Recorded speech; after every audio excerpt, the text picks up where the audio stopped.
Welcome to episode 27 of the What's a Hero podcast with me, Ken Fraunfelter. You know, I meet a lot of people and have actually had the opportunity to meet others and those that I've never thought I would have any reason to speak with just by doing the podcast. I speak with people about being on here, and sometimes they say yes, but sometimes it's no. It's actually more often than you think a no. And it's not because they don't like me, at least I don't think, but more so because they think they have nothing to add or share. And even if they know they have something to share, they may not want it publicized or feel comfortable talking about themselves or whatever the case is. The thing is, we all have things that we've had happen in our lives that have made us who we are. Additionally, we all have stories that others can learn from and be motivated, inspired by.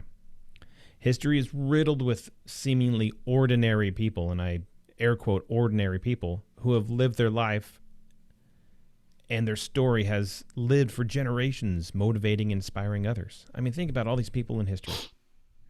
So when I ask people to come on here, I'm asking for their life to shine a light for others to be able to find their path. Whether it be through a hardship, a deadly experience, a chance encounter, or godly testing, great times, or just positive or negative attitudes. It all has merit, and all can be used as a lesson for others as they go through life. So today's guest is just one of those people. I met by putting myself out there and asking someone I did not know to come on the show.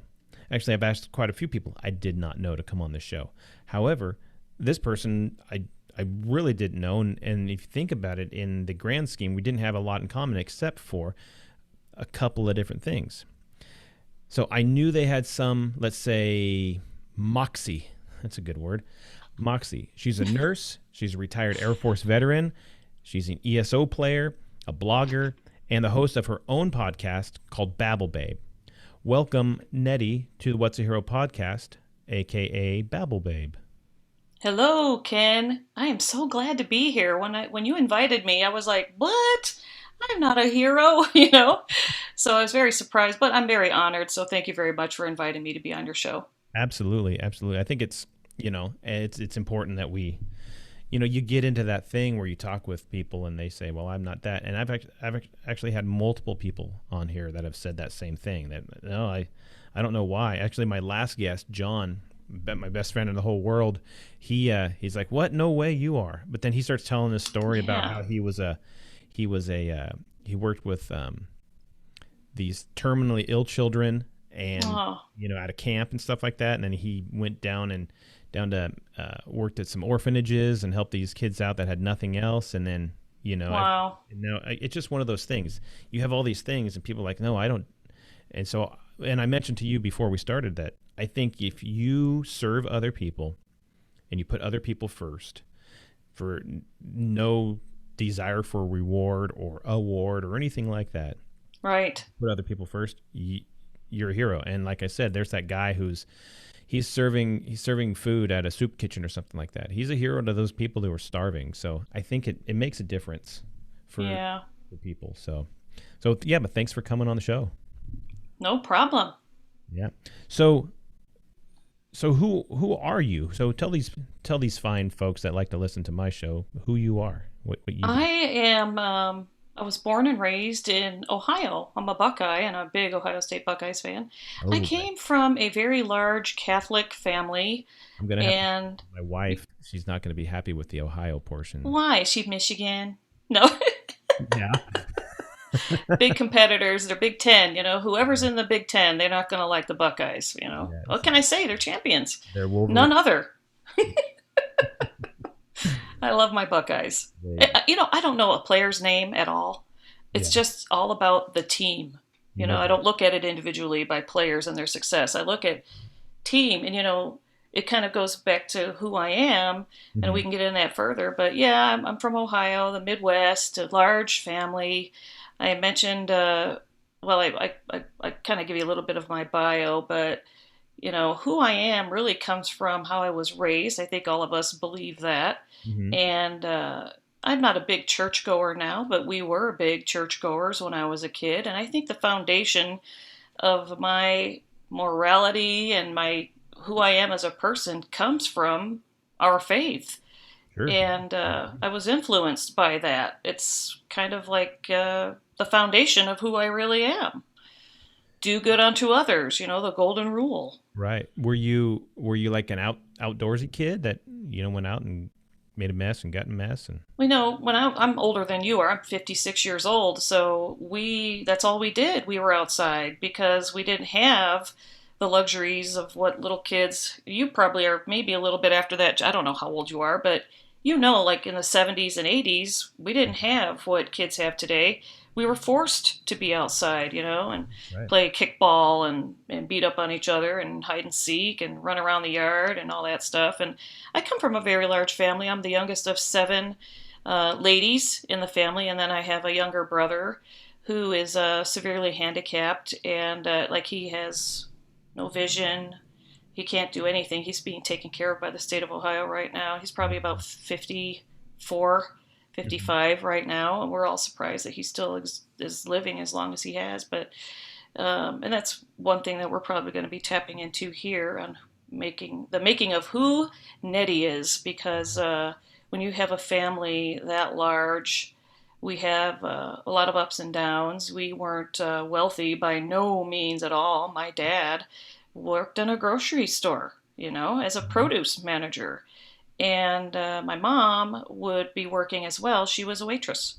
Mm, But the thing that kept us all together is that we have humor. Uh, okay. humor, and we just love each other. Right. Yeah, that seems like that was like a thing with my family too. Was growing up, it was we'd have those big old dinners because I grew up in a we were I guess we'll say severely Catholic Severely.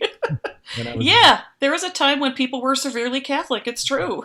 and so we would grow up and we'd have like big dinners, either Sunday or Saturday night. Or Yes. we'd have these and everybody be there, me, my cousins, my uncle, and my my uncle teaching all the kids how to smash mashed potatoes through his teeth, or you know flinging mashed potatoes across the table from your spoon, and Yeah. just getting angry, or my grandpa saying an off-color joke and my grandma giving him the look, and Yep. grandkids are laughing and stuff like that. So it was just the best time was getting around and having everybody there, Yes. and everybody always being, and we still to this day will talk about those times when we all get together, and it's And just as you get older, we continue. I mean, you get more and more into that. It's reminiscent therapy. I believe in that. It's really good for you to talk about the past and happy times. But yeah, big Catholic families, man. yeah. It's I don't know. I think there's something about that togetherness. We were always doing stuff together. And to have that faith, that foundation. I was thinking back because when you invited me on, I was like thinking about what could I talk about, and I knew you were going to ask me, you know, why I am who I am today, and I can think about my childhood, and it's really my family that motivated me. I have all kinds of influences, and the church, the golden rule, do unto others, and I remember we would always watch the religious shows around the holidays, like King of Kings and the Ten Commandments and all of that stuff really influenced who I am today. Movies that influenced me, humanity. I just have this great appreciation for humanity, and I try to see the good in everybody. Right. And that's important because a lot of people don't, or everybody seems they're looking for their idea of good or their, something that matches up with them instead of just separating yourself, detaching from it and saying, what's the big picture here and what is the good thing here? And you find that, that, Right. that light in the middle of the dark somewhere. And you're like, oh, that person is, oh, they're doing that. Yeah, they have these things. Of course, everybody's got their negativity, but there's a positivity to this portion right here, and it makes it. Right. Right. And I've had some struggles as a kid. I was bullied. I've seen some things on TV, and I was like, why? As a little kid, I remember one of the movies that series, Roots. Yeah, Do you remember Roots? yeah, I would cry. I was like, how could people do that to other people? Holocaust. How? What is it in a human that would want to hurt somebody like that, that affected me as a child. So I Right. never, ever, ever wanted to hurt anybody, and I did do something pretty bad to my brother who is handicapped, and I learned from that I would never, ever, ever, ever, ever do anything to harm anyone physically, emotionally. I was going to be the best person in the world because of the guilt, and I still carry a burden. Right. Um, what I did to my handicapped brother, I was just young. I look back, I have kind of forgiven myself, but we all used to have to take shifts in feeding him, and it was disturbing to me. It was my own selfish thing, and I used to like take his food. I didn't want to feed him. I don't know what was going on in my head as a kid. The only thing I can think of is that I was the youngest until he came along, maybe as an adult looking back, and I Hmm. would hide his food. I didn't want to feed him. And my dad caught me. And I got, severely punished, and I had to be woke up as to, what was, that was wrong. And Right. I was selfish, and I carry that burden. I'm trying to fight the tears right now because I still carry that burden that I did that to a human being. I was keeping food from a severely handicapped child. Hmm. And I swore after that I was never, ever, ever going to do anything to harm anyone ever again. How long did it take after that instance and you get punished and everything? Did you actually come to that, I guess, conclusion that, I'm not going to do that? Well, it was, my dad whooped me big time. And whoopings do work. I know people don't believe in that corporal punishment, but and then looking at my brother and really looking at him, at this poor young soul Right. who has to rely on others to take care of him, and I messed up. Right. Right. So I carry that burden today, and all I want to do is pay back. That's I just that. want to pay back because I just carry that guilt with me every day of my life. Yeah. Yeah. And normally we don't get into this this deep or emotional this early in the show, but I mean, Yeah, there's no there's no way around it. It's who you are. It's actually who developed you and who your younger self. Is you who developed you as your current self, and it makes a yeah. big difference. And so, I've I've kind of I find ways to cope with it.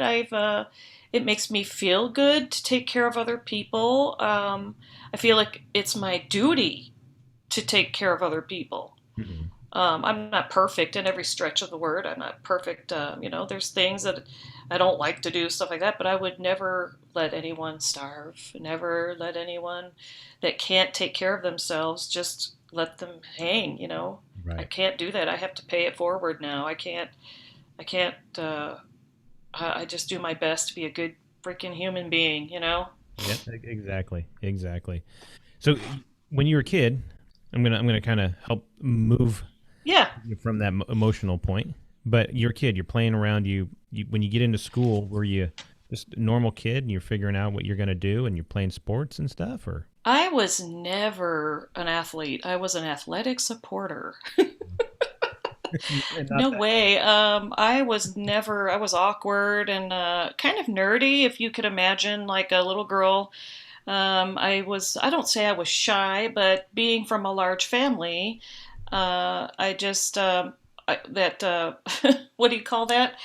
Sensitivity, hyper drive. I just sensory overdrive too much, and Right, so I really liked to have my alone time. I was kind of a loner for a little while. I had my few very good friends, but I wasn't one of those people that had a lot of right, friends. I wasn't a social butterfly until later. I became one. I really did later, yeah, but so I would read home. I would stay home and read books, do things with my sisters, maybe with my best friend. But I was never like in the school scene.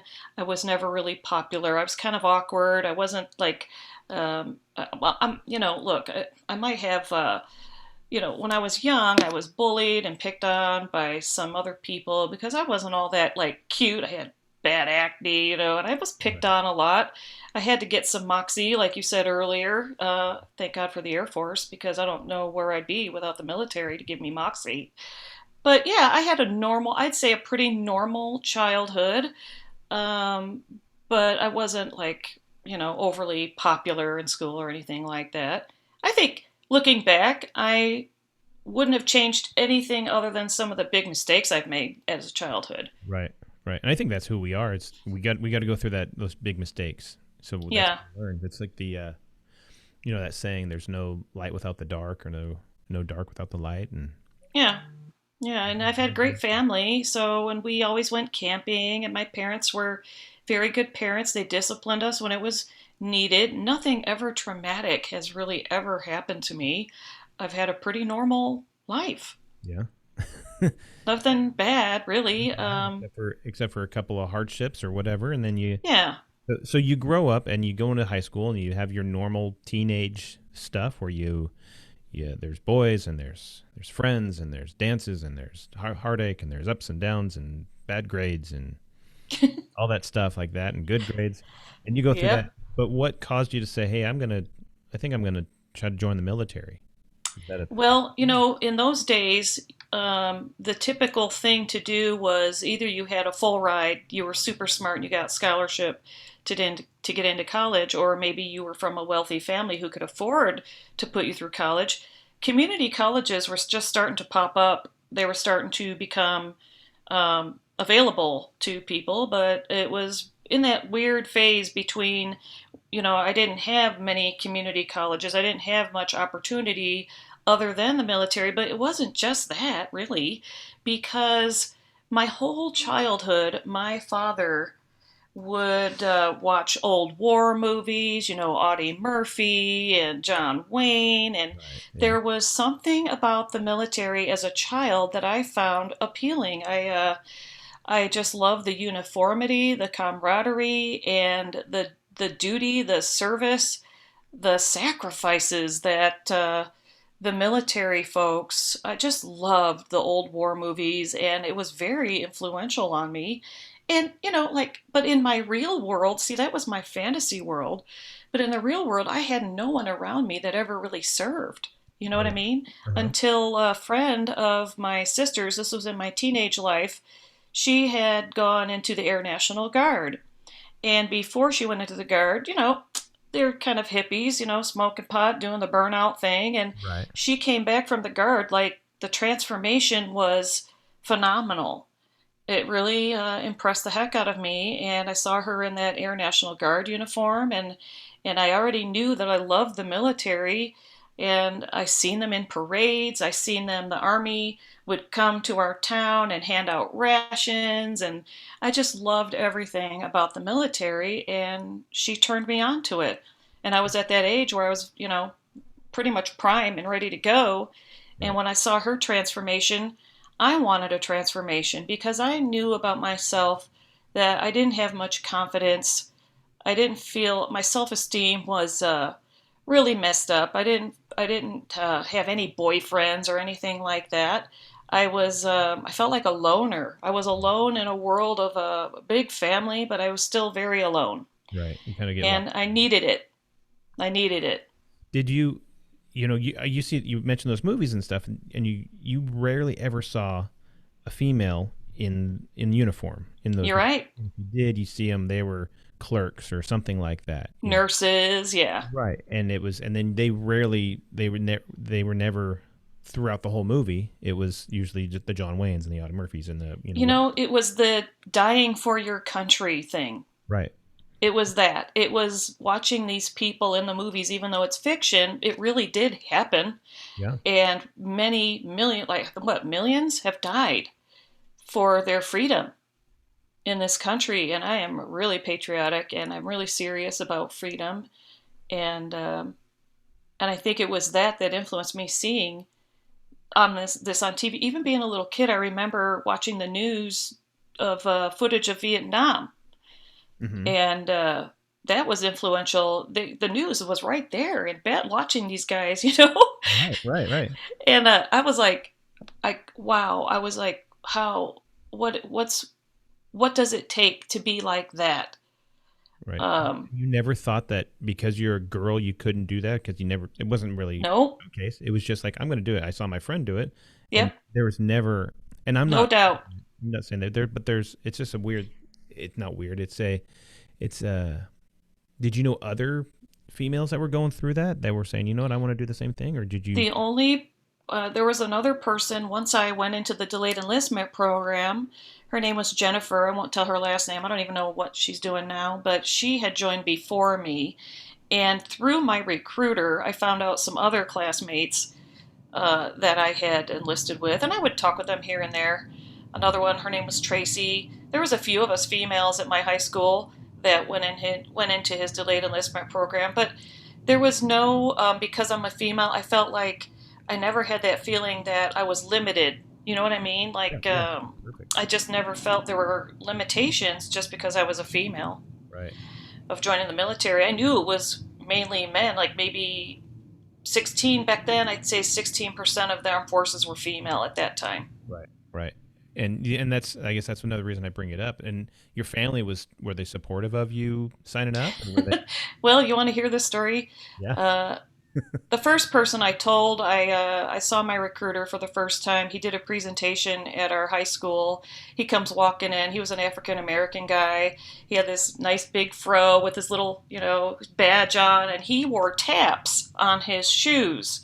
Uh-huh. And hearing him come across the stage with those taps on, I got a rise out of that, let me tell you. I loved that. And he was so professional, very articulate, and talked about the benefits. He was an active duty Air Force recruiter, and I was just impressed by what he had to tell us. And so I stayed after, and I said, "Yep, I want to join. I'm doing it." And he says, "Well, I need your parental consent." So I went home. My mom was cooking on the stove. One day that she just happened to be not sleeping, she was at the stove. I'm going to get emotional. And I said, "Mom," I said, "I want to join the Air Force, and I need you to sign the consent." And she just stopped stirring, and she kind of like didn't look at me, but she did this pause, Uh-huh. and then she kind of looked at me, and she goes, "I'm going to lose my baby. I'm going to lose my baby." I said, "Yeah, but it's going to be good for me. You're going to be real proud. It's going to be good for me. I need this right now. I need it." And she gave me a big hug. She said, "Yeah, let's do this." And the recruiter actually came to the house. And there you go. I was in the delayed enlistment program for 10 months. My recruiter was always worried about me bailing out because I'm a girl, Yeah. Mhm. because girls get boyfriends and boyfriends keep girls from joining. I was a recruiter, so I know Yeah. it does happen. Yes. And this was early '80s, right? I'm guessing. Yes. Yeah. Yep. I'd say when I signed into the delayed enlistment program, it was like 1982. Uh-huh. Okay. My junior year, I was 17. I was one of those people that was the oldest one in their class because of that age cutoff to go into school. Uh-huh. I just barely met that, so I was the oldest one in my graduating class. I I, was drinking beer and they weren't when I was in senior in high school. yeah. Because the law was 18 back then for Oh. 3-2 beer. Oh, I see. Yep. I was in delayed entry, but mine was only 3 months. It was as soon as I graduated school, and then I didn't go until September, so it was. Yeah, the average is like really under 6 months as Right. a recruiter, but I was one of those rare ones. I hung around my recruiter, man. He couldn't believe it. He Yeah. couldn't believe it. I'm still trying to find him.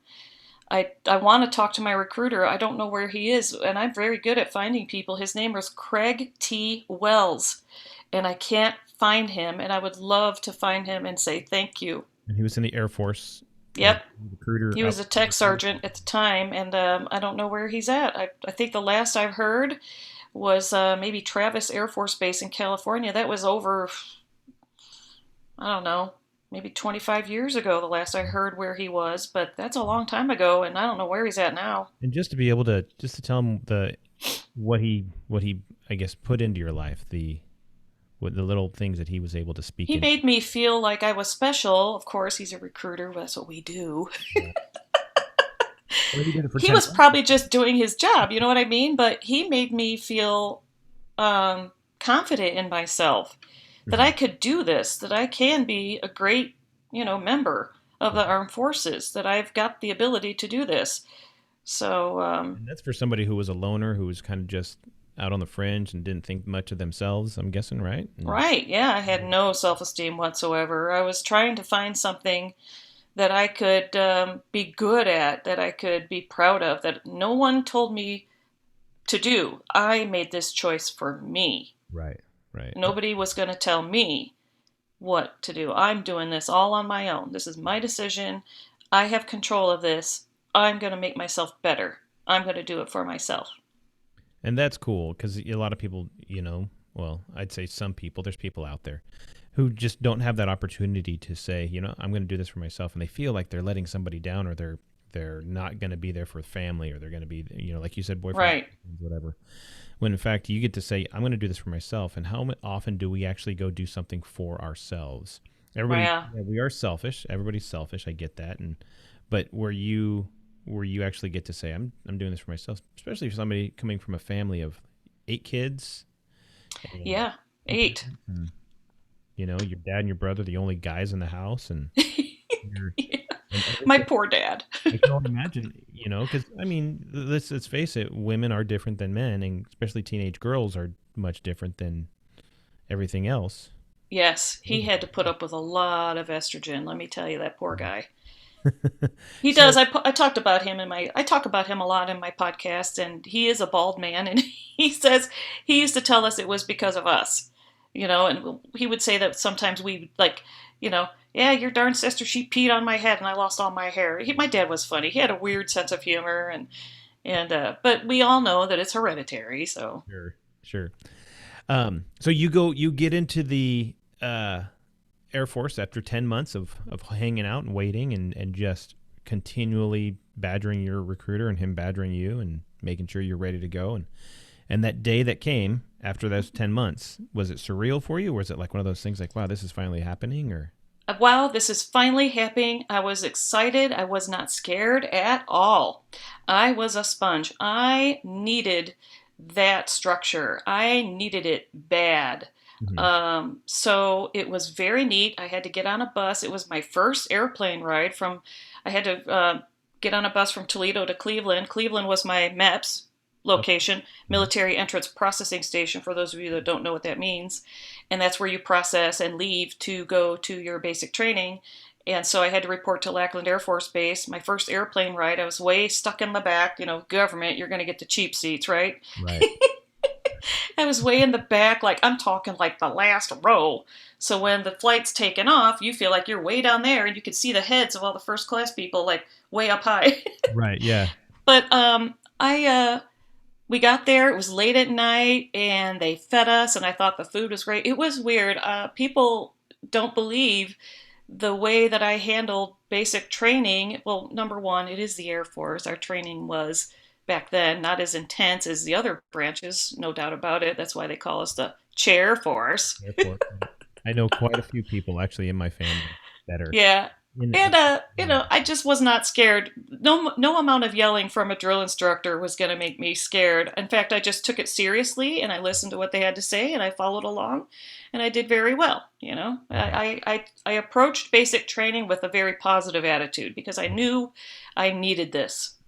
And was that down in Texas? Did you go down there? Yeah, Lackland Air Force Base. Yeah.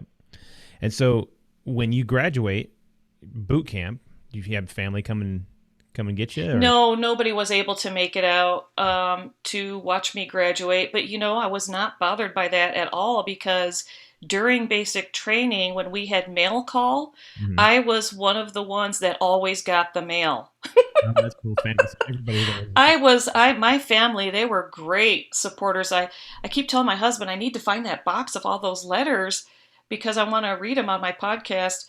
But I always got the mail. My maiden name was Fellman, so all the time Fellman, Fellman, Fellman, and then maybe like Smith, Right. Buddhist or whatever, and then Fellman, Fellman. I just got a crap load of mail.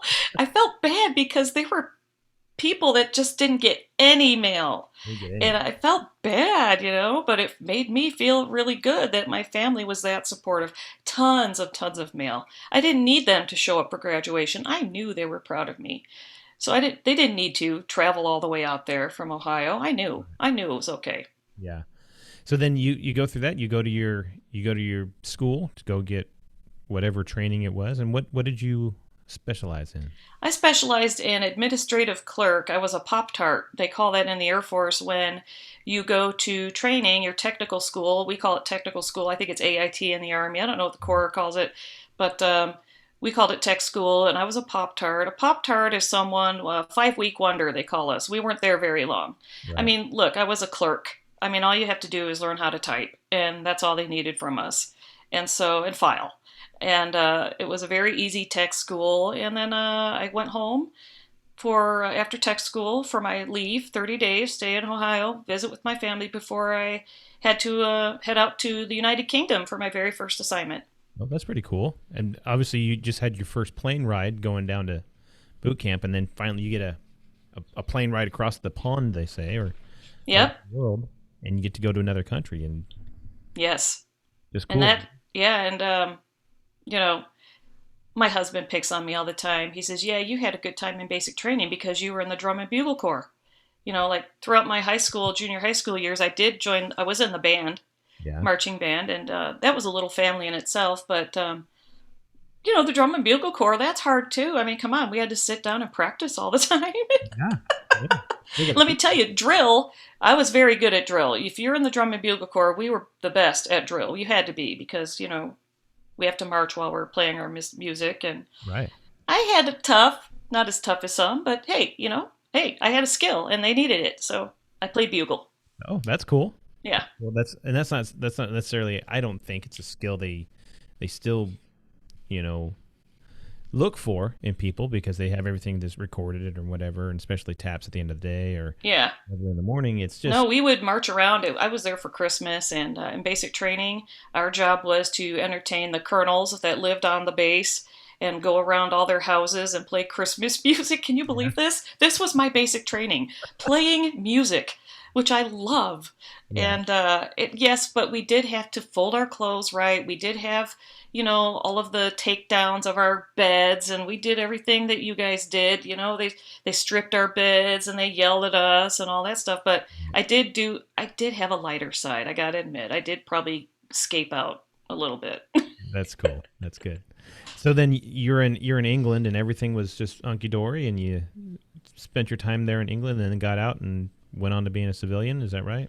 No, it's more than that. Oh boy, I did 21 full years, 7 bases, yeah, I'm sorry, 7 tours, 21 years.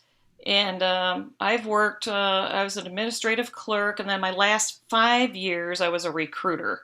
Mm, So, and then, in the military, as you're starting out, you're an apprentice, so you're not supervising everybody. right. And then you get to a certain stage where you become a supervisor, and then you inspire and you motivate. You have those leadership. Military is all about leadership, and I gravitated. I tell you what, if it wasn't for the military, I just don't think I'd be as confident as I am now. I don't think I would be where I'm at right now without the military. I have so much to owe the Air Force and the military in general for who I am as well, because there are people out there that struggle and they just have no idea how much the military can give them that structure and that motivation that they need, incentive to do better in their life, but they're afraid because of that commitment, that enlistment, that Right. 4 years or that 6 years, or whatever option you take. But I tell you what, I think, like Israel, I think we should all serve. I really do, I, because it makes us better human beings. I agree with you 100%. So you're going through that, and were there times that you were as you're in there where you're like, maybe I do want to get out, maybe I do want something else, or were you like, I don't like this anymore? Never. Never. Got, Nope. was I there mean, ever? So I know we were talking about, and I kind of wanted to back up just a little bit. You said that you told me that there was a time when you watched the folks coming home from Vietnam that really struck a chord. let me tell you about that story. I was actually all alone. I was probably about 7 years old. I remember it was a hot summer morning. It was summer, the sun was out, and I was just playing. I was sitting on my front lawn, and I saw this guy walking down the street. He was in full Class A greens, Army. It looked, apparently to me, it was Army. He was all green, fully dressed, flight, like the soft cap. He didn't have the round one. He had the flight cap, we call it. I don't know what you guys call it. Um, The one that have a folds. name for it. Yeah, we have a, Okay. the clean one is the P cover. Okay. There's the non-clean one, and we'll leave it at that. Okay. Those of you that know what it's called, I think I know what you mean. yeah, And he had that on, and he was all alone, carrying this large green duffel bag. I remember he had red hair, and he's just walking down the street, and I'm like, who is this guy? Because you just did not see this on my right. street. You did not see the ribbons. You did not see this full Class A, but I do know he was in the military because I love those movies. Uh huh. I know what the military, I just love that. And I was young, but I was very aware. And I'm just watching him, and it's kind of symbolizes now as an adult looking back, the vitriol that some citizens had for our Vietnam vets. Yeah. He's all alone, walking home, all alone. No parade, no nothing, just all alone. And I'm sure it was during the Vietnam era, so it had to be a Vietnam vet. And just, walking home. It was just weird. And at 7, it stuck. It struck such a chord with you, huh? It did. It really did. It was just strange, and it's that memory is locked in my head forever. And I don't know why, but I mean, I guess because it was just something I never saw. And as an adult, looking back and looking at the time frame, it makes total sense now that he was coming home from Nam. And so so that stuck with you then. Did it? Yep. Did that follow you through just that memory, that thought, as when you were in, and things that would.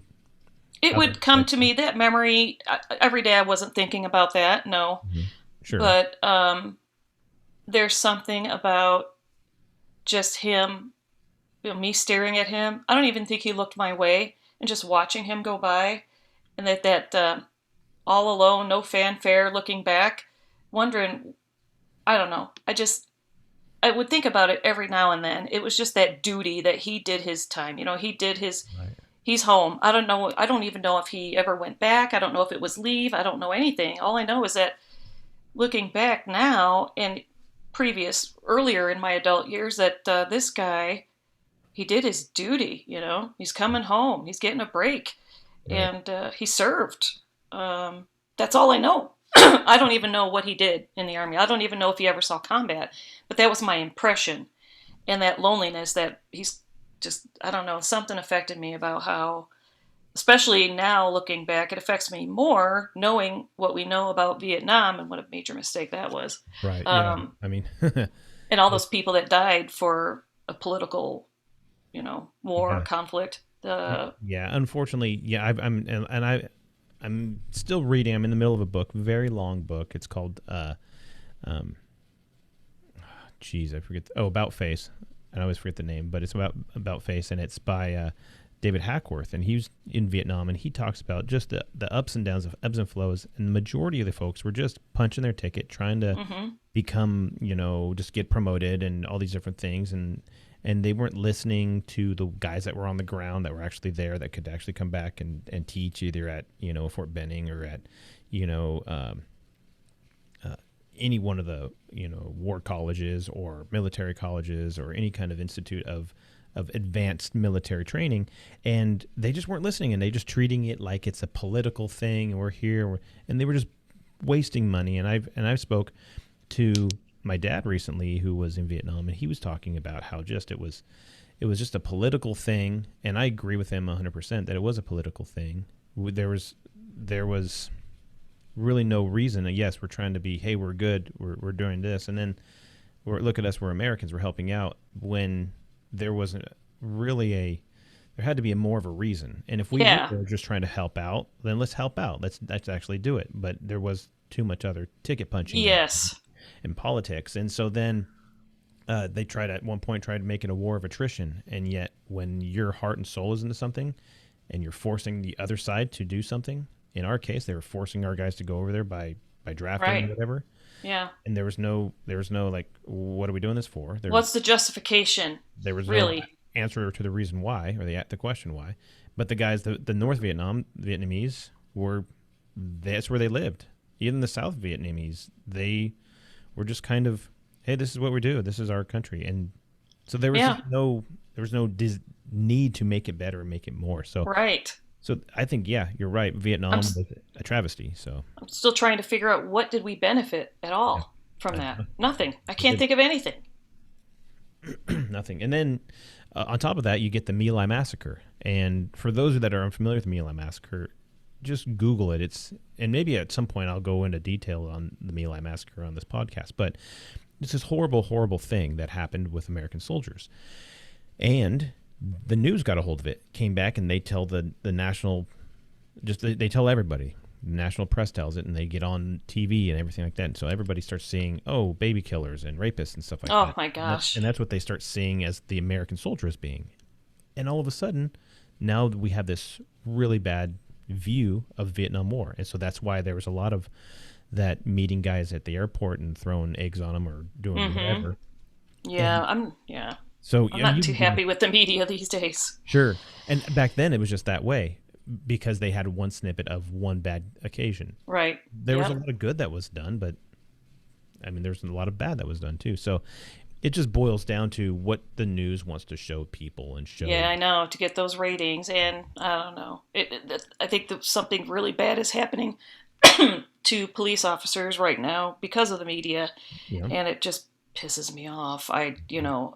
Anything to get ratings, and number one, I don't know if there's some hidden agenda. I don't know what's going on, but I don't know. yeah, I I know. would never, ever, ever think negatively on anybody, like a cop or fireman or anybody. I don't know what's going on. Yeah, every career, even we even have bad nurses out there. There's always a few bad eggs, and they make like the media makes it like the whole thing is bad, Right. just from a few. Yeah. It's just unbelievable. And if people fall for that crap, God bless you. You need to wake up, because for the most part, people that serve are very, very good people. Yeah. And just a few bad eggs, that doesn't represent the whole, Mm-hmm. you know? Yep. Exactly. So you said you did 21 years in the Air Force, and you Hmm. had 7 different deployments. Is that right? Not deployments, assignments. My Assignments. husband was the one that got deployed. I was in a role for the most part. I think I was very fortunate. The most exotic place that I got sent to, and I volunteered for, Uh huh. was to go to Honduras. That's it. Because I met my husband when at my first base, and of course we started a family. We were dual military, Mm-hmm. so we were both active duty with 2 children. And luckily in my career field, it was such a large career field, the odds of me being deployed were slim. So, but I always had that fear that we could both get deployed at the same time. Right. And the military has methods of to to prepare for that, the NEO plan, non evacuation order. I can't remember what it was called. So we had to have a plan in order in case we both had to deploy for some reason, but that never happened, thank God. Mm-hmm. So that one of us at least would provide the children with some stability while the other was gone. And it Right. just so happens that my poor husband, he had to go to some of these horrible places. He deployed a lot, Did a he? lot. Yeah. He went to Korea, Afghanistan, Qatar, Saudi Arabia. He's been all over, and I Egypt, and I've been just through Florida and Honduras Oh, in England, I guess too, huh? and England, yeah, and Germany. So yeah, I had Ron Goodykunst on here back. He was episode 5, 6, and 7, and he was also in the Air Force, and he did 5 years, something like that. I could very well be getting it wrong. I know he did. I don't know if it was a 3 or the 5. Nevertheless, Yeah, he did that. He was talking about the same thing because his wife was also, he met her in the Air Force, and they had a daughter, and it was yeah, just like, one or the other one would get deployed. He obviously got deployed more and further yes, than she did. However, it was just one of those things, whereas they were yeah. all over the place, and they had I to make had a sure close everything. call, but I worked for a colonel at the time, and he got me out of it. Don't Yeah. know how it happened, but I did get orders to go somewhere, and the colonel put the kibosh on it somehow. Luckily, I was in a career field where I worked for colonels. Mhm. I was their administrative clerk, and so they don't want to lose their clerk, because then they lose convenience of getting their messages sorted and da da da da and all their administrative thing. And so I got lucky, man. I got lucky. You get lucky and you get the right guy that makes sure that I need you to do this paper sorting so you don't have to go. Yeah, and some of that might piss other people off, but I mean, that was how it was, And back well, then. I guess that made your mom feel okay because her initial thought when you told her you wanted to join the Air Force was, I'm going to lose my baby. And no, I'm going to work for a colonel. He's going to make sure you don't. Right. Yeah, I've had a very, very good, I was a very fulfilled career in the Air Force because I was in the right places at the right time. That's cool. I That's had cool. great assignments, really great. So you were talking about that whole idea with your husband getting deployed and doing all that stuff. How stressful or worried was that? Was I mean, were you? I mean, Very stressful. Most marriages don't survive when they're dual military and several deployments, and we've managed to survive because there's sometimes there could be infidelity, there could be alcoholism, could have, if someone's deploying all the time, they take to drinking. I mean, there's people that got stories, from yeah. and we never fell into those traps, and we've survived, and we're still married today. Well, that's Two cool. retirees, yeah. Yeah. Was he on the front lines? What was he? Or is he? Well in the Air Force, there's not very many people that are on Right. the front lines unless they're special forces, and but he's near there, like he could hear bombs going off, Mm-hmm. and he's been around some things, but not like directly right there like our other branches would Right. be. Oh, I see. Thank God. Okay. Yeah. So he got a lot of places to go, and you're sitting at home with the kiddos and trying to figure out while you're with the kids, are you going to get called up and Yeah. wondering if you're going to go. And so it was just a. Do you have a go bag ready by the door all the time? No, never really had. Mentally, you have to be prepared, and I had sisters on the back burner on who I would send the kids to. Uh We huh. have to have a plan in order for the Air Force. But, and you served, so like you have this community all around you of people in your squadron or platoon or whatever, the family. And when you are in the military, there's always like this community of support. So I never really felt that if it were to happen, I never really felt I didn't want it to happen, but I never really felt that I was going to have a problem if it did happen. And if Oh, I did get orders I would gladly go. I would. I wouldn't, I'd be worried, having to leave my kids, but I knew in my soul the kind of person I am. It is my duty to serve when I am called upon, and I wouldn't whine about it. But, people would intercede, like the colonel. He's like, nah, you're not going nowhere. So I was that's like, cool. okay, you That's know, cool. but I want to go. I didn't say that. Right. I'm assuming there's a part of you that said, no, I want to do my part. I want to make sure I'm there for my. Yeah, I even felt a little guilty when he did that. Yeah. Yeah, absolutely. So But I guess that's just life, huh? That's just yeah. how it goes. So you at some point there's so much growth that's going on because you couldn't just stay in the same. I just sit at a desk and I just shuffle papers for 21 years. You didn't stay there. You and you were talking about there was a point where you developed a lot of discipline and leadership. And how did that manifest and what was that kind of went So when you're in the military and they say, "Oh, you're going to be a supervisor of these people," okay? right?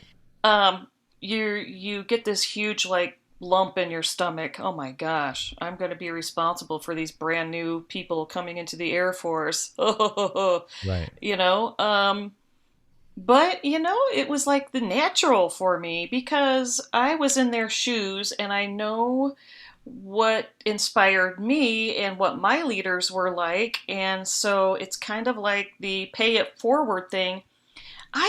Ken, I tell you, I have been so lucky with my Air Force career. I've had great people that supervised me and set the example just properly. Mm-hmm. But in the military, it takes like most people are like that. It's the way the military is.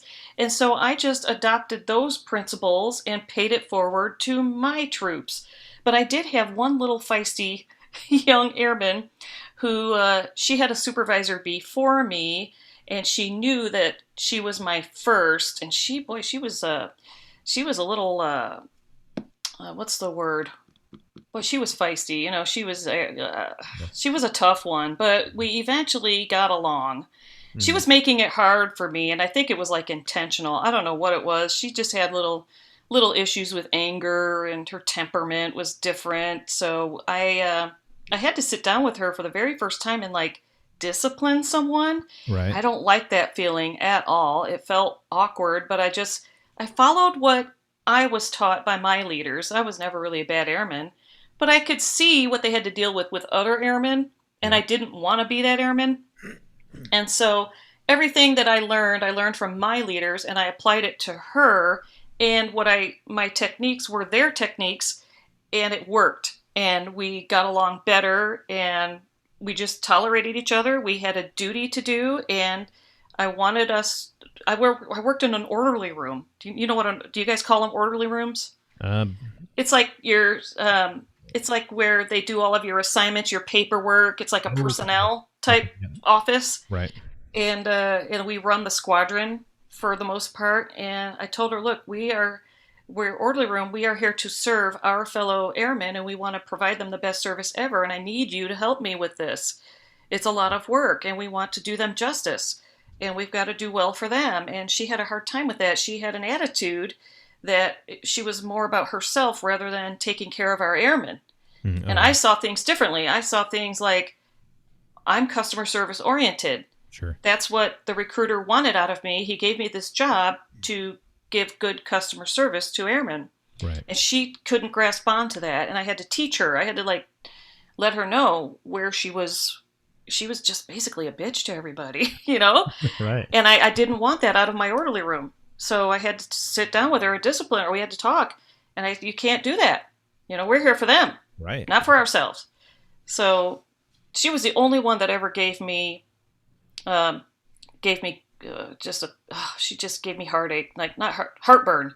Yeah. I also had another troop who I found a bunch of porn in his desk, you know, and I had to sit down with him and tell him, look, you can't, you know, look, you can't be, well, I need it when I go to the bathroom, you know, stupid shit like that. Yeah. I'm telling you, he had a stack about a foot high in the back of his filing cabinet in the back there. I was looking for some kind of a notice or something, and he was on leave. And I'm looking, and I way in the back of his drawer, there's a stack about a foot high of pornography. I was like, God damn it. You know, now I got to talk to him about this shit. So we handled it very well. I handled it with humor, and he was really cool dude. He was like 6'5", and here I am, this little 5'2", with nerdy little round glasses like Radar on MASH. Yeah. Telling him, look, you can't be having this shit here. We started laughing about it. I said, please, you know, take it elsewhere. This is not the setting for that kind of stuff. Sure. Well, I need. I just think it's funny that you said I need it so I can go to the bathroom. Yeah, he actually said that. I said, "What? Why do you have this here?" Well, I use it when I'm in the bathroom. And Well, better. I guess it's better than using it at your desk, but whatever, man. Come on. yeah, he was something else. He was a ladies' man. He was. He always had girls coming around. He was handsome, and I just said, dude, you can't. You know, you just can't be doing this here. It's not professional. You're going to get caught. You just got caught, but let this be a warning. So I had to give him a letter of reprimand. Oh yeah. Oh yeah, I did. Well, welcome back from leave. Here's this. Yeah, I had to give him a letter of reprimand because that's how you had to do it. Because if I had not given him that letter of reprimand, he'd get away with it, right? He would roll all over me, take advantage of me. Absolutely. So. You know, you got to hold that line. You got to hold that discipline, and so Yeah, you grow into this whole leadership role, and so yeah. Just for I guess my own edification, how did you develop that leadership role with those individual airmen? Was it like? Well, I guess what I'm getting at is I'm looking for a specific term and see if you can kind of help me just be able to flesh it out. And the reason I ask is because I'm looking for something that kind of coincides with, I guess, a theme that I'm currently I keep running into. And so, Okay. what was the one thing that you did to work with these people to get them to, you know? Well, I talked to them like they were human beings. I wasn't like ever a bitch to them. We would have discussions about their behavior. I would address it as adults rather than treating them like they were kids. I mean, after all, they did join the military, so they do have some maturity level, and they do have some adulthood. So I'd treat them like a peer rather than like a boss putting the hammer down. It was Right. more like of a discussion on their behavior, in that I would tell them why it would be wrong. And I always wanted to be, look, like I said, it was like the lead by example situation, because that's how I had seen the leaders around me behave. Right. And so I picked up on those good habits, and I knew the people that were bad leaders. I didn't want to be like that. I would always look up to people. I want to be like that person. Right. I want to practice leadership like that person. And so I would adopt the leadership traits from other people and use it in my own leadership methods. And I never wanted to belittle any of my airmen. I always told them how much they of a value they were to me, because you have to motivate them as well. You can't just discipline them all the time. Right. You Right. have to tell them what their good traits are and how beneficial they are to our organization. Sure. And I all of that is led by example. That was all taught to me by other great leaders in my life. So, so would you say that you had to develop a relationship with these people in order to be able to speak with them a certain way? Yeah, and I didn't really have pardon me. I wouldn't go out partying with them or anything like that, but you have a working relationship. Right. Right. And a mission has to be done. It has to be accomplished, and it's not going to get done if there are obstacles like attitude problems, laziness, other unprofessionalism. The mission's not going to get done if we No. have these problems. And so I would hit it hard in the beginning, let them know that I'm here to support you, but I am not going to be walked all over. This is how I operate. I may seem like this short, little, innocent little lady, but I'm a ball of fire, man. Watch out. I'm going to, if you do something wrong, we're going to address it. I'm not going to just cover it up. We have to address it, because the job has to get done, and I don't want to work in an environment where there's a negative vibe. I don't like that at all. I can't have a negative. You know how one person can make an organization toxic? Yep. It just takes one person. Yep. And I would do everything in my power to avoid that. Right. So it was not going to happen under my watch. Yeah. So it actually, one person can make an environment negative, but on the other side is one person can make the environment positive. And right. Yes. Yeah. I believe. So yep. everybody has that ability, and that, I guess, that thing that, and I talk about it all the time, that little pebble that gets dropped in the pond ripples. Ripples. Yes. Keep going. And so that one little thing can make the difference, Absolutely. Who's willing to put in the effort and build those relationships and have the discipline to do what's right and maintain. Yep. Yeah. I've had some great airmen that worked under me, and I've had some that I had to work with a little bit, but I can't say that I disliked any one of them. I think I liked them all. They all had their own little quirks. They all had their own little problems, and but the positive side of them far outweighed their negative side once you could tap into that. Right. And then what you do is you tap into what makes them tick, like what makes them motivated. And if you can tap into that, you can get them motivated and get them, to where you need them to be to get the mission done. Right. Exactly. So you're doing this. You're doing the orderly room, and you're being a, air quotes again, clerk. But at what point did you say, "Hey, I want to go become a recruiter"? Because you mentioned this already, that you were a recruiter. Where did that come from? I was in New Mexico. I was working for the F-117A program. That's the plane. They've retired it since. It's the one that kind of looked like a bat. Well, there's a couple of them, but it was triangular. It looked like an arrow flying in the sky. The F-117. I worked for that logistics group there, and there was a chief master sergeant who, I don't know if it was my positivity, but there was something about me that he just did not like. I just felt like there was another person that was a peer of mine. We had the same rank, same career field, and he treated her so much better than he treated me. And I knew, I was like, I got to get out of here. I don't like working with this guy. Yeah.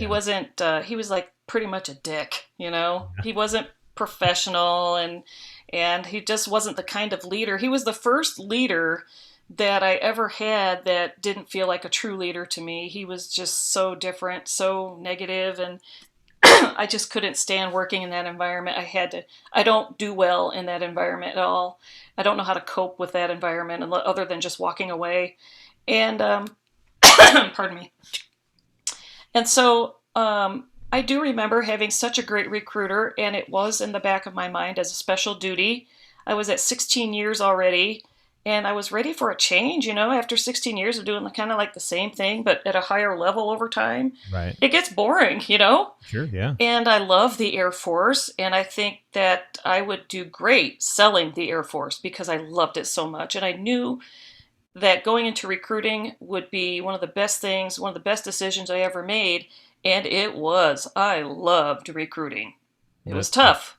It was tough, but I loved it nonetheless. Yeah. Did you find that was your niche there when you Yeah. got into that? I was very naturally a good recruiter. It was my niche. Yeah. Was my niche. It was tough, though. I've had some pretty tough times. You got a goal put forth to you, 4 or 5 people every month. And when you're in a blue state, I hate to say it, Yeah. sometimes it's harder in the blue states. So I've had food thrown at me. I've had people hang up on me on the phone and hurt my feelings because I believe in the Air Force and they didn't. So Right. I've had all kinds of reactions from people. But this recruiting is where I got my thick skin. I had a little thick skin going in, but when you become a recruiter and you're competing with the other branches, Right. see, the military, when it comes to a warfighting capability, we work together very well, don't we? Yeah. Oh, absolutely. We're a team, right? Right. But in recruiting, no. It is competition. Cutthroat. Because any person that you get off the street is a potential for them. Right. And so it's very competitive, and this is where I had to get real moxie. Yeah. I could not put up with the Army shit. The Army was mostly the ones that were most perturbing to me. The Marine Corps were fabulous. They were right next to me, the office across the hall, right next. They were awesome. They never dabbled in my dep. They never took my dep. But the Army guys, they were snakes, man.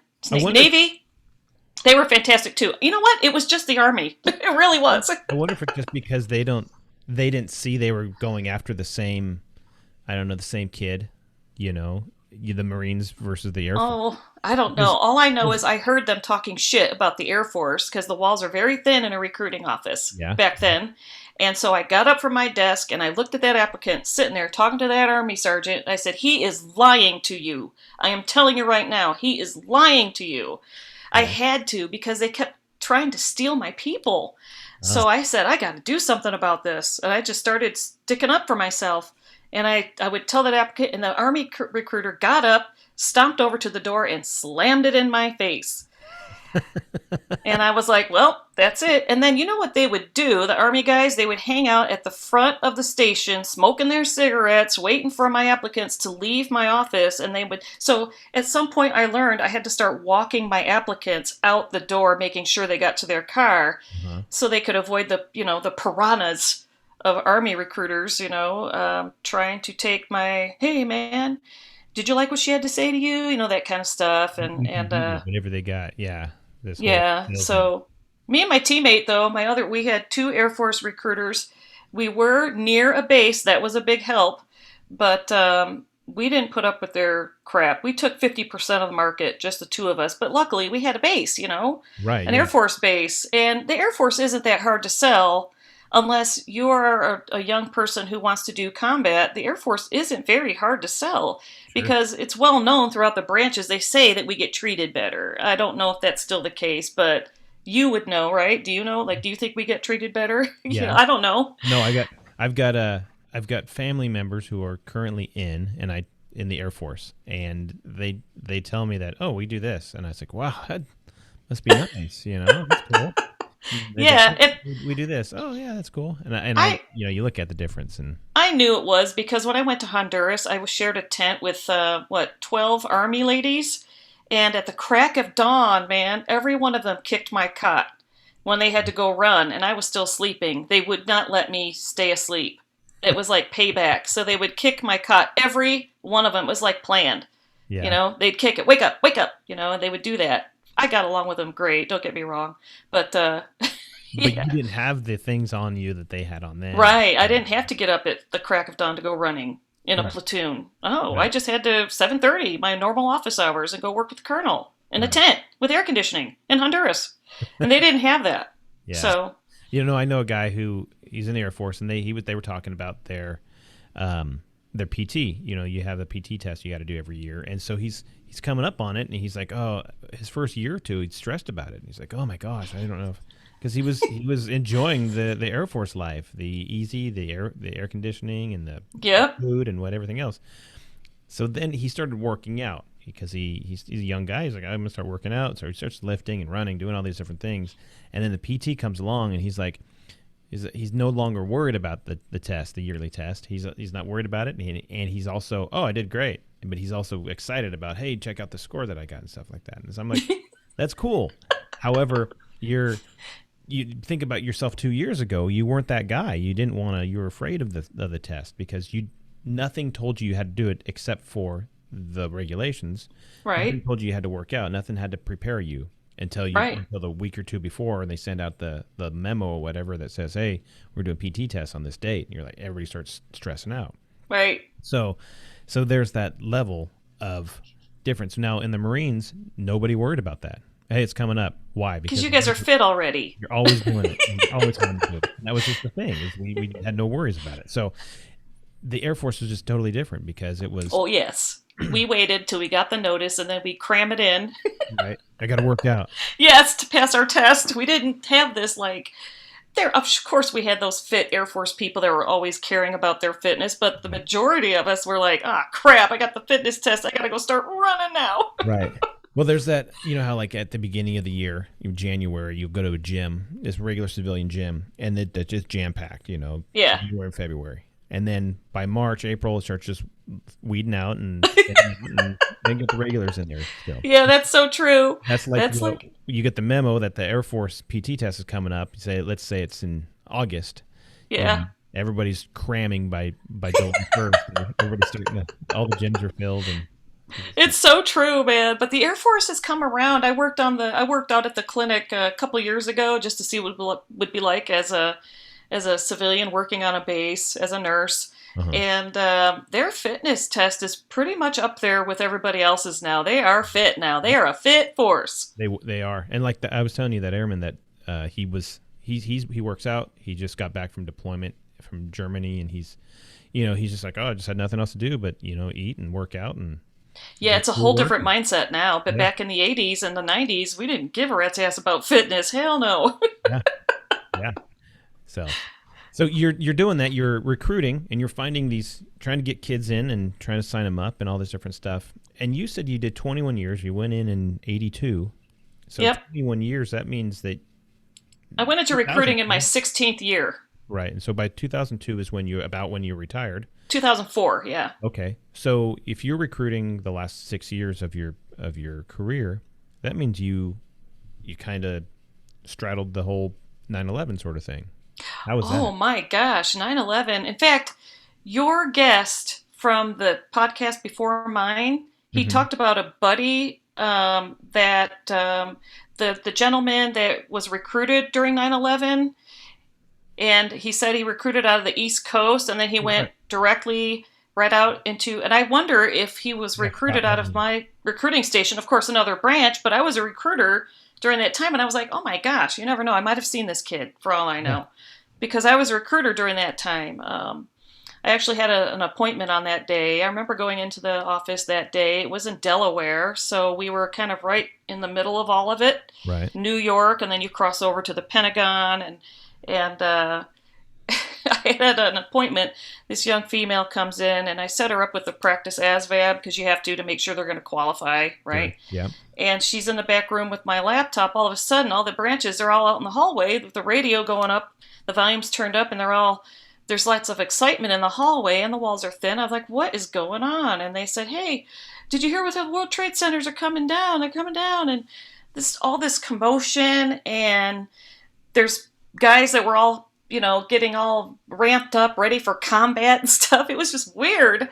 And I just went about my merry way, and my teammate's like, hey, you better go check on your applicant. And I went to the back where my laptop, where she was supposed to be, and she was gone, and the back door was open.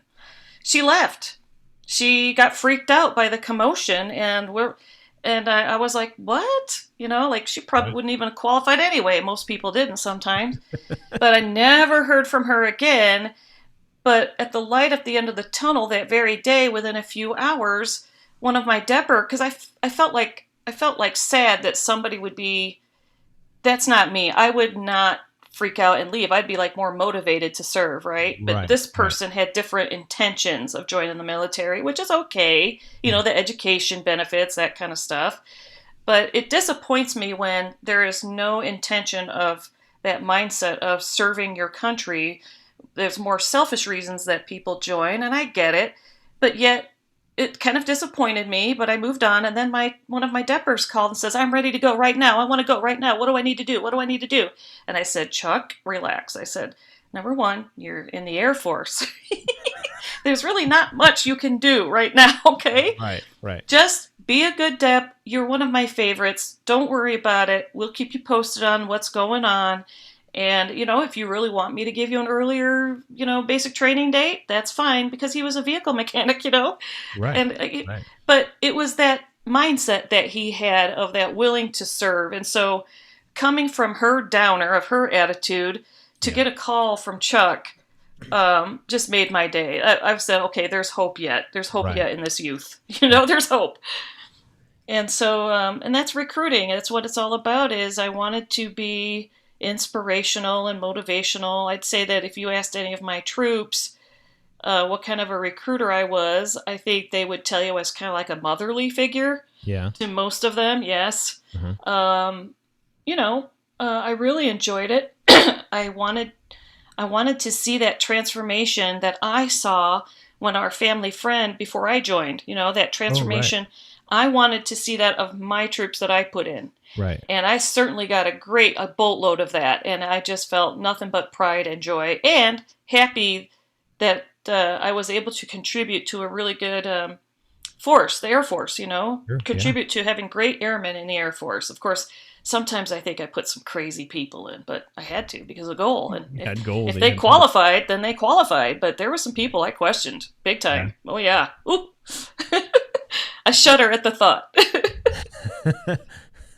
So when that happens and everybody's milling around because this whole atrocity is happening, did you start noticing numbers picking up, more people coming in the doors? Absolutely not. Not in Delaware. No. Delaware. We had silence for a long time.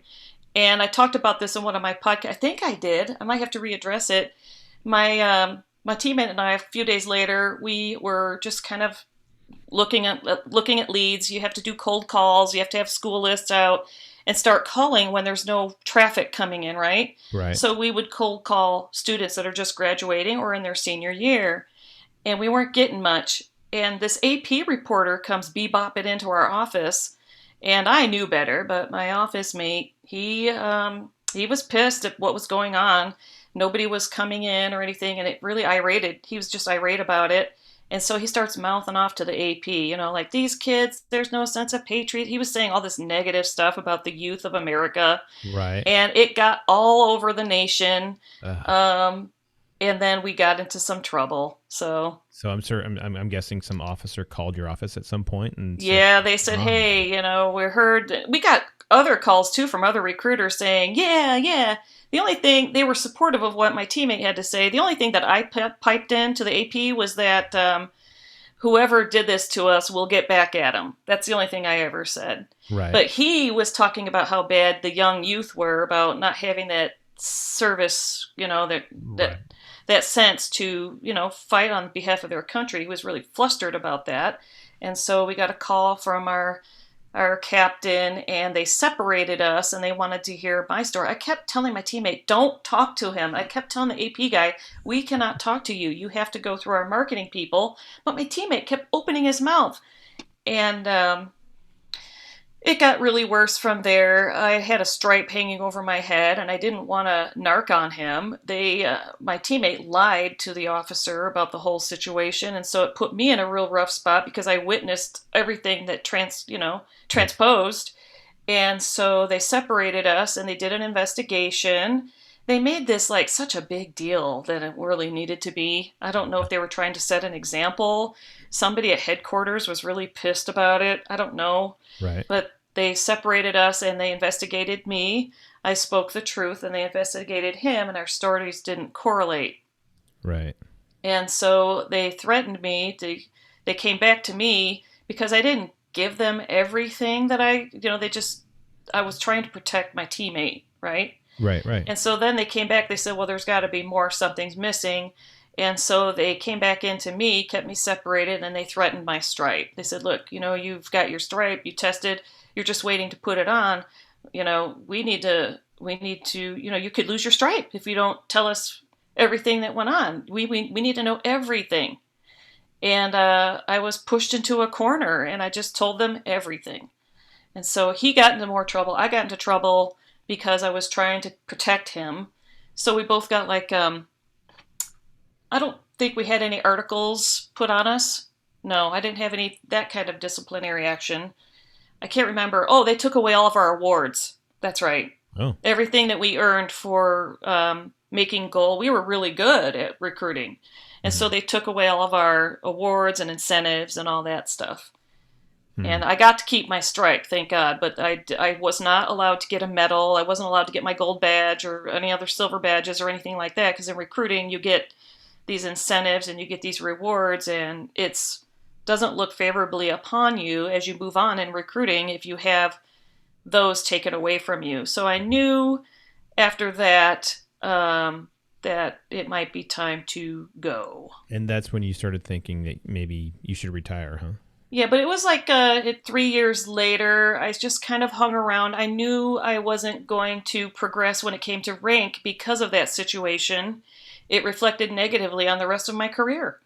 And so I just decided, part of it was the new fitness plan they were coming up with, believe it or not. Yeah. It was too strenuous for me.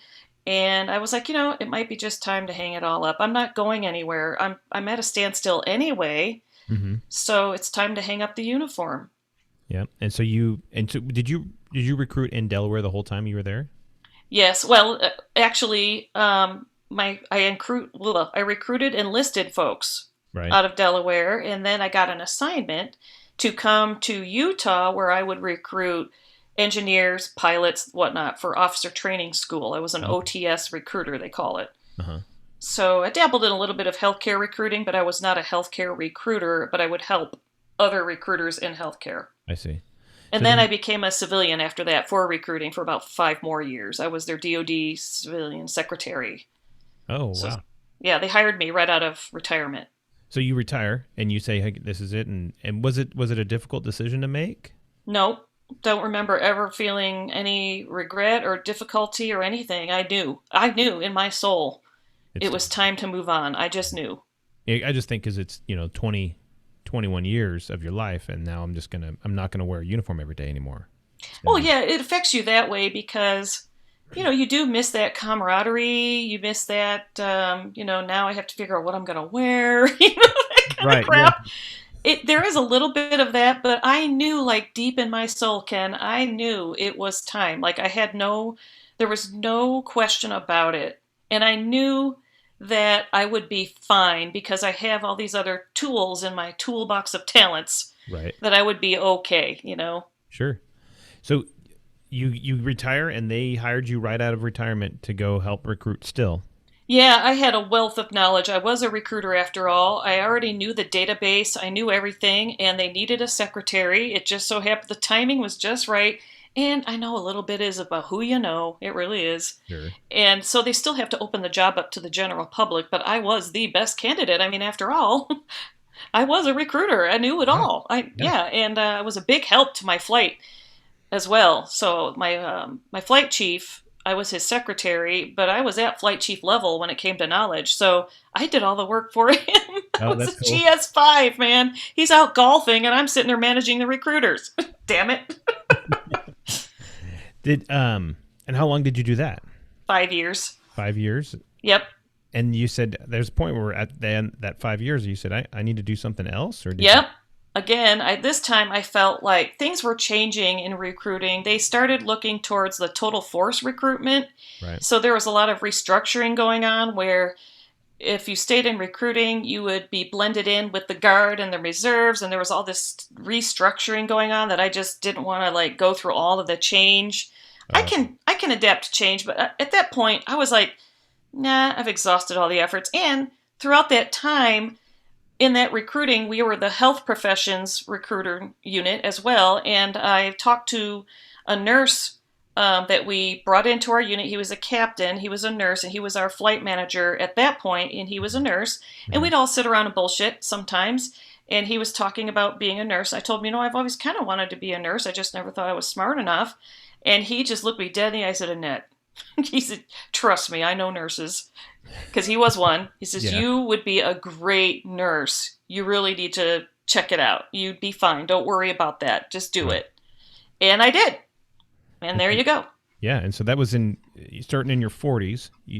Yeah. You chose this, change careers and go become a nurse. And what 42, I believe I was. not a 42? super easy schooling to just jump right into. Oh, no. I had to start from I had to get the prerequisites done. And thank God for the GI Bill because I didn't have to pay a dime. That's cool. Yeah. Not one dime. All the way through to my master's degree. Not one dime. And so you go through all that, and you get all your degrees, and you go through nursing school and all that stuff like that. And did you go right to work at an ER, or what'd you go do? So I am now, and I was and still am, a wound care nurse. I specialized. I'm not a certified wound care nurse. I'm a clinical wound care nurse. So right out of nursing school, it's kind of what I wanted to do because in nursing school, they move you around in different clinical environments so you can get an idea of what you want to do. You Right. can get an idea of what nursing is like, and it's different for every different thing. And I really gravitated towards wound care, number one, because they weren't teaching it that much. They were just teaching about bed sores, and that's all. And I wanted more. I knew there was more to it. It couldn't be Sure. just bed sores. Right. And so I asked my faculty when I do my final, they call it a preceptorship, where you follow around a nurse every day for her shift Mm-hmm. until you get 135 hours done. And I wanted to do it in wound care. I knew I wasn't going to make a good floor nurse, which is medical, surgical, or anything like a staff nurse Right. in a hospital because I love to talk to people. My time management sucked when it came to, I knew as in the clinicals, I was not going to do well in that when you have so many patients that you have to get things done in a certain amount of time. I Right. would rather just be with patients. I was all about establishing that nurse-patient relationship, and I knew that if I could get into wound care, I would have that. That was I was a 42-year-old woman. I already had lived a long life. And I wasn't going to put myself in a stressful 12-hour shift, 4 on, 3 off, being stressed out, trying to get all the meds passed, trying to do this, trying to do that. Right. I designed my own future, my own path. I planned it the way I wanted it to be. I had that power within myself, because I'm retired already from the Air Force. I didn't Sure. need the income as much. So I have it all planned out in my head what I was going to do. Right. And so you're also thinking about, okay, and the 12 hours and the 3 on 3 off sort of deal, where now you're going to take time away from your kiddos and everything else. Yeah, I'd never even had a 12-hour shift since I graduated from nursing school. Not one. That's Nope, I chose I'm not going to be that nurse. I'm not. It's too much. when you I'm say semi-retired. Yeah. I'm not going to do that. I already retired from the Air Force. Why put myself through that shit again? No way. So I feel for the nurses out there. I did an episode. The last episode is all about my dedication to those nurses that are out there hustling. Sure. Because it's not easy. Even as a part-time nurse, we get, some horrible situations. And so, right, and you guys yeah, get crapped on, and you guys get literally and figuratively, where Yeah. it's like pile on the nurses will handle it, the nurses will take care of it or whatever, and they have it much harder than I do, yeah. for sure. And but I've had my challenges in nursing. Don't get me wrong. And there's some sadness. I don't recall anything like traumatic, but it's, it's just tough sometimes, especially when you walk into a room and there is someone actively dying and there's no one in the room with them. That really hurts you real hard. And you don't know whether to stay with them or, do you move on and continue on with your work? It's really hard because, actively dying, it can take some time, and I felt really weird walking into that room, and there's somebody with those those breaths, those Shane Stokes breaths they call it. Those are the breaths of dying, and they're going through that, and you're like, there's no one here, and this person is dying, and they're all alone. And all I could do was go hold her hand. I don't know if she was. I had a student with me, one of my students, because I'm a teacher too. Yeah.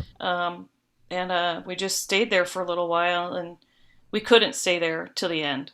We couldn't. We had to go. Yeah. We just had to go. But you get situations like that even as a part-time nurse. It does affect you. But I continued on. I went from nursing school. I just kept going with my education until I got my grad degree, and I'm a nursing educator as well. So as I'm nursing. When you say and I'll go back to a second, is you said like wound care, and so is that like post-surgery type, or is that all kinds? So wound care nurses, some hospitals have nurses that work in the hospital. We're an ancillary. We're not floor nurses. We could be, with reinforced training and all that stuff, but we have the general knowledge in nursing, but we specialize so that there are some patients who get these horrible infections on their feet, whether they're diabetics or anybody that might step on a nail, and they get these. We can recognize things that could progress into something more serious. We know how to, wrap legs properly, compression, and so we work in the hospital as wound care nurses only, but yet we still do help with total care. Like we clean patients, their bowel movements, GI bleeds. We do all that as well. But our job is to just take care of wounds or prevent wounds. And it's a specialty. Many hospitals have them in the hospital, like lab people going around drawing blood from patients.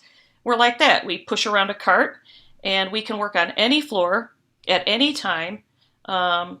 When they really need us, we're on call, and if they really need a wound care nurse to put a vac on in the OR in an emergency situation, then we are there. We get called and we go. Oh. So it's a specialty, and I absolutely love it. And looking back, I have no regrets. I did lose a lot of nursing skills going into wound care and specializing. That does happen. Yeah. So if they say, "Hey, we got to put you on the floor," I'll be like, I'll do it, but I'm not going to be good at it. So you're talking about that lady that passed away. I'm sure there's others that have passed away that you've seen or been around, and there's not much you can do for them when they do pass away. It's the family that you're dealing with. Yep. And how is that one of those things? There's a difference of a family of someone who just passed away as opposed to family of somebody who's in surgery at the time or whatever the case. There is.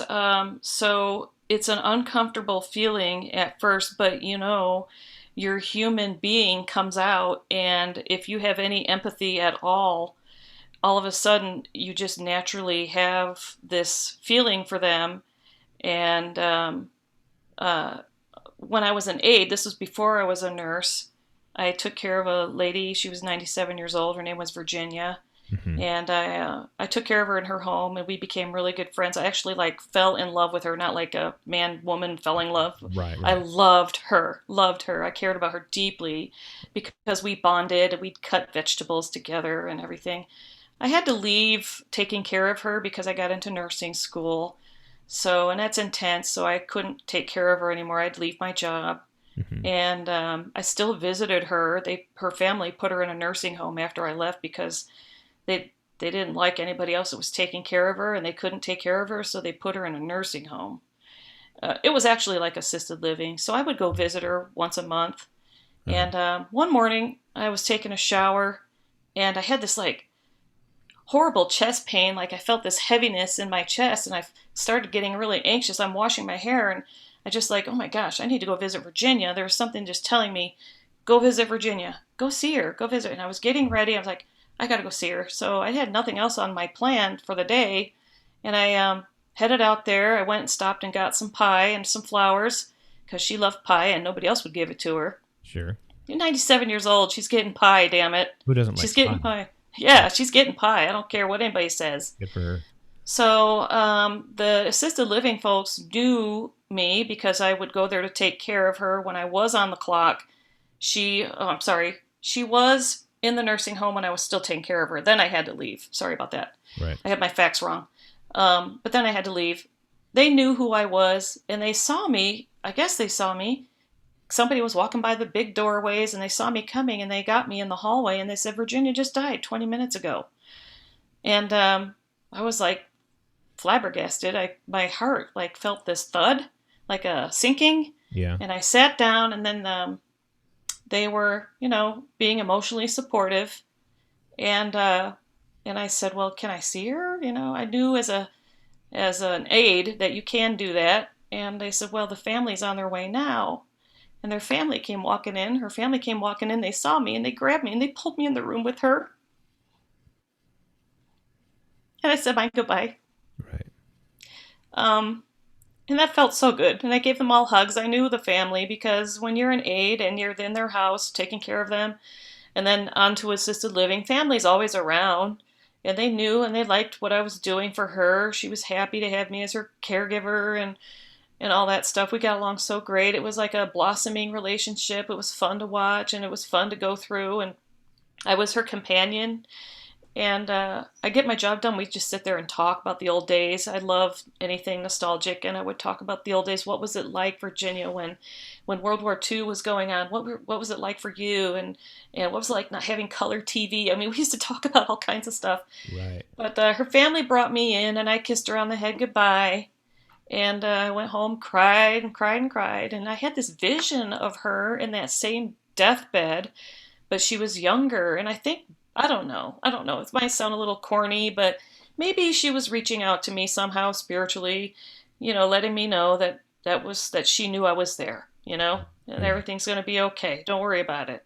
Yeah. She told me anyway, before I think on another visit, she put her hand on my knee and said, I'm ready to go. And I said, oh, come on now. You can shoot for 100. She was 97. She goes, nah, I'm done. Yeah. And, then yeah, she died. So, and I found out that she died peacefully. They don't recall of any suffering or anything like that. I mean, she's 97, so maybe she just died in her sleep. Yeah. I didn't get all the details, but they did say she died peacefully. Yeah. There's, people go through their whole life and they're they have different people come in at different seasons of their life. And there's a number of people who die in their old age alone. Yes. Lonely. Their family doesn't visit them, or, they have all these grandkids, but they never hear a phone call, or they never get anything. They never get a picture. There's never something, for some of these people, and they have nothing, and they die alone. Like you said, that other lady who you held her hand for a little bit, but then you had to go to work. I mean, we all have things that get in our life that we have to do, or right. Always, and there's those people who say, if I had just had one more chance to go say hi or say bye, or had I not gone to work that day or I'd gone out and visited them on this day and that evening or whatever before they passed. And right. But there's a time that, we come into people's lives for whatever season, whatever time, and it's important that we're there. And there's times that they're not in our lives and we're not in their lives. And right. But there's just having that opportunity to give somebody some time of your life at the end of theirs, so they're not alone. Right. When you die, you honestly, as much as we want to believe and we have faith, we don't know the circumstances. 100%. Yeah. And we also don't know 100% what's going to happen on the other side there. Right. And so you get scared. There's a point where I'm sure you're scared. You're lonely. I'm doing this by myself, and I'm getting ready to jump out of this airplane by myself, and there's nobody with me. It's all on me. Yeah. And I'm trusting that God's there, and I'm trusting because I have faith and I have all these things. But there's a loneliness. They're like, okay, I'm doing this by myself, and I'm stepping out. And right. And like you said, she said, I'm ready to go. And there was no extenuating circumstances that caused her to pass away, but she just went. And so you can't help but think, was she just taking that step and saying, I love my family, I love my friends, I've got to go now. And she knew that, but she knew she was done, and she said she wanted to be with her husband because he had died in, I can't remember what year it was, she said. she was a widow for a long time. She lasted a long time after him. I'd say she was 97, so maybe like her husband had been dead for about 15 years. Wow. Uh-huh. And then she, stayed on. She was a Right. spry lady. So, but yeah, you just never know when, how you're going to, where you're going to be in somebody's, in their life. You don't know when you're going to be or how you're going to Right. be. And so what's it for them? What are they taking? And so having that, just being a person, being there for somebody, that may be their last days. You don't know. And you made the difference. You gave them that extra. I just think that my whole thinking about it is just treat, that golden rule. It always comes down to that. Treat people how you want to be treated. When I would teach nursing, I sometimes feel like when I see nurses, the younger ones, it's not all of them, but there's some nurses that don't seem to grasp on to the humanity part of nursing. They're more about the tasks, like just, oh, I got to get my job done. And they're not thinking about like this person, this is a human being Right. that's sick. They're depending on you um, to take good care of them and maybe establish that nurse patient relationship, do that a little better, show compassion, empathy. And I'm worried a little bit as an educator, and there are some, for the most part, the students are fabulous, but you do get some who really don't make that connection that we really need in nursing, because we're the number one trusted, and policemen, right? The Right. number one trusted career fields out there. And, my philosophy, it's really all about that empathy. I don't know, if you don't have empathy, why are you a nurse? But you can be a nurse without empathy, because we have, it's just the way it is. Humans aren't all going to be great people.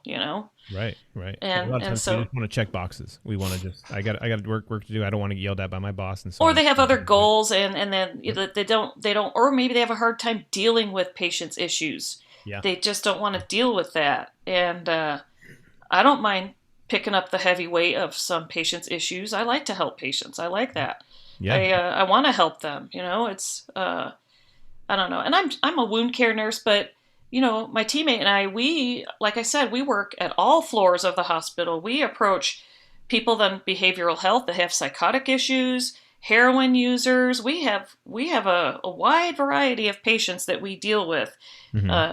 Neonatal, sometimes pediatric, and so I really get a good breadth, of good variety of patients that I take care of, that I love taking care of. I love it. It's tough though sometimes. So you're talking about making connections with people, and Yeah. just being, and I say that all the time, is like, we're on this planet for other people. We're here for other people. If there's a point when, you're trying to figure out, oh, what's the meaning of life? It's helping other people. It's serving other people.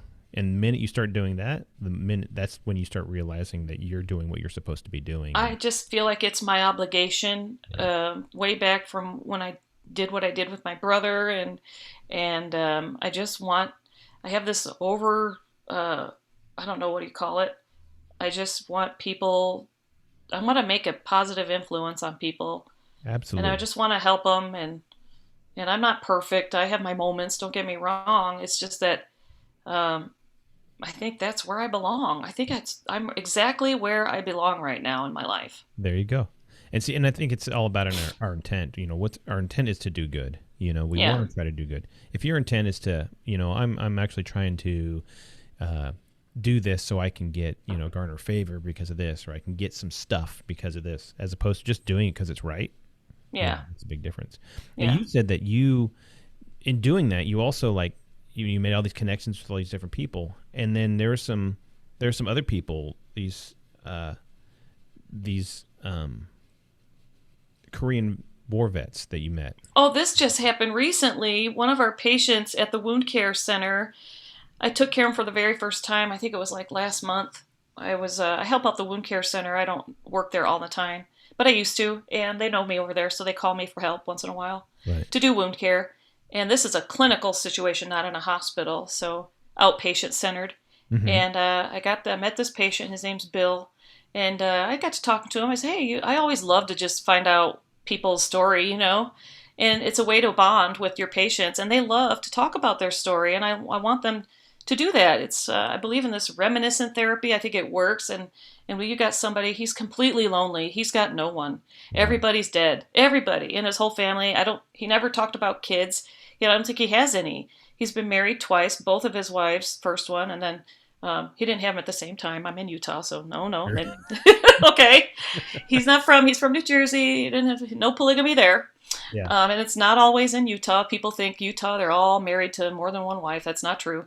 But anyway, he started talking about, he said, yeah, I got this buddy because I told him I was a veteran and we bond. I bond with the veterans very well. Uh-huh. And I know stuff, about the military. I know about aircraft and things like that.